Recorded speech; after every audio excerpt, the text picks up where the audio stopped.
I never thought I'd be the one to unearth a secret that could shatter a dynasty.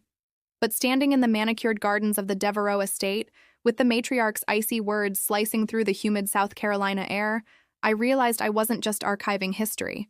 I was about to become it. "We hired you to dust off old books, Miss Vance, not to dig up dirt." Beatrice Devereaux's voice was as sharp and cold as the diamond pin on her silk dress.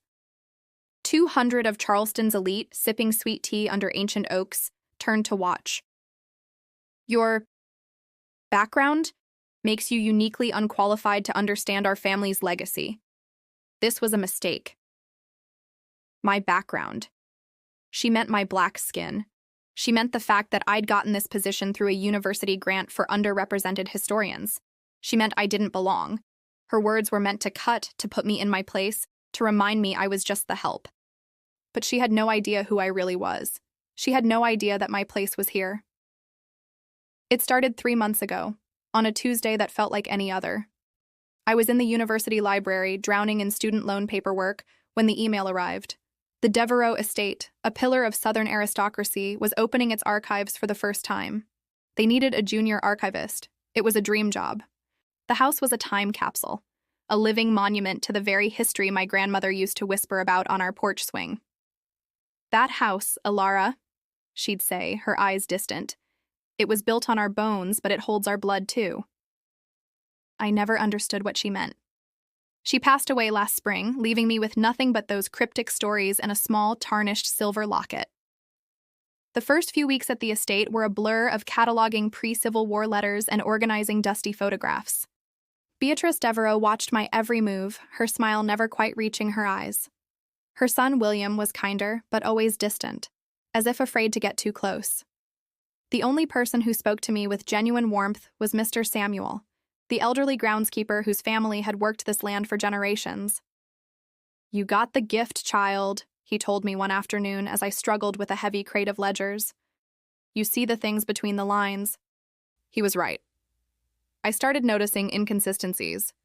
A family tree with a branch that just stopped in 1870. Financial records that showed a massive transfer of assets, but no recipient.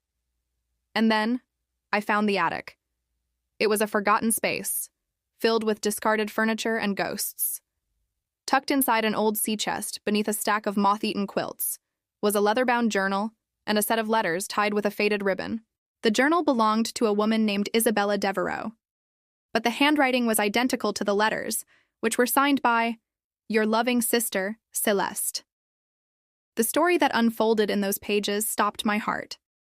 Celeste was the elder Devereaux daughter, and Isabella was the daughter of the woman her father had enslaved. They were half-sisters, raised together in secret. But the real bombshell was the will. The original Devereaux patriarch, a man more forward-thinking than his peers, had left the entire estate not to his son, but to Celeste, his eldest child. And in a secret addendum, Celeste had bequeathed it all to her sister, Isabella, my great-great-great-grandmother. She had been the rightful heir. Beatrice's ancestors had buried the will, burned the records, and written Isabella's entire existence out of history, casting her out with nothing but a silver locket.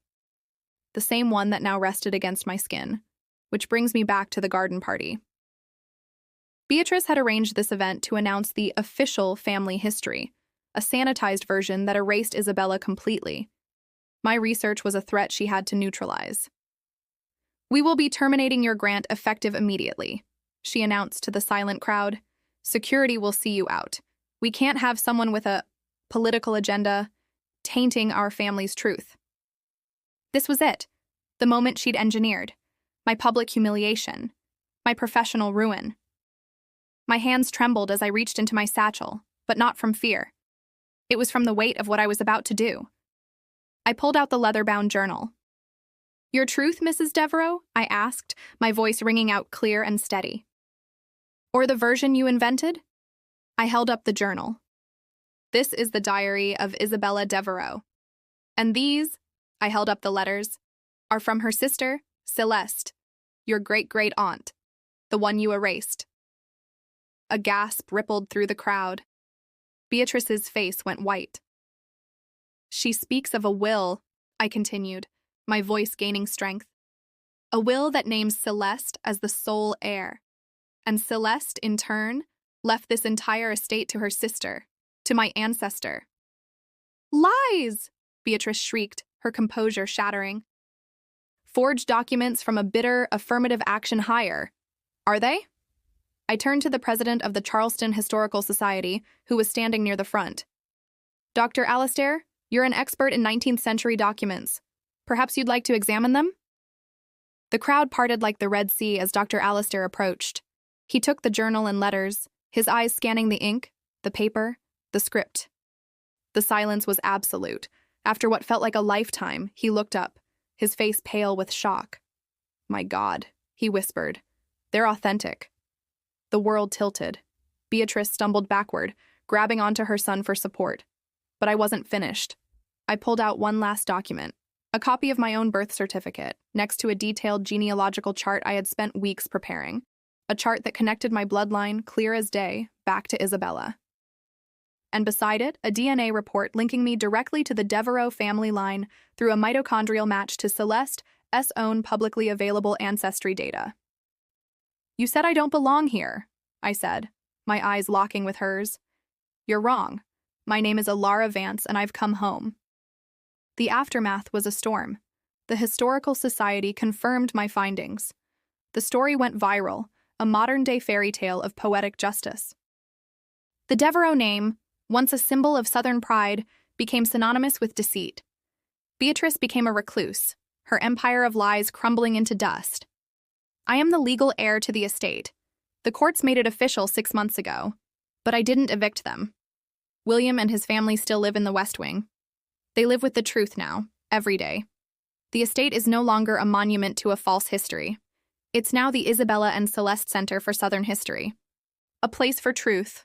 We host school groups, fund scholarships, and tell the stories of all the people who built this place, the enslaved, the disenfranchised, the forgotten. Mr. Samuel is our head curator. His family's oral history became the backbone of our first exhibit. Sometimes, late at night, I sit in the garden where Beatrice tried to destroy me. I hold my grandmother's locket and I think about the weight of secrets.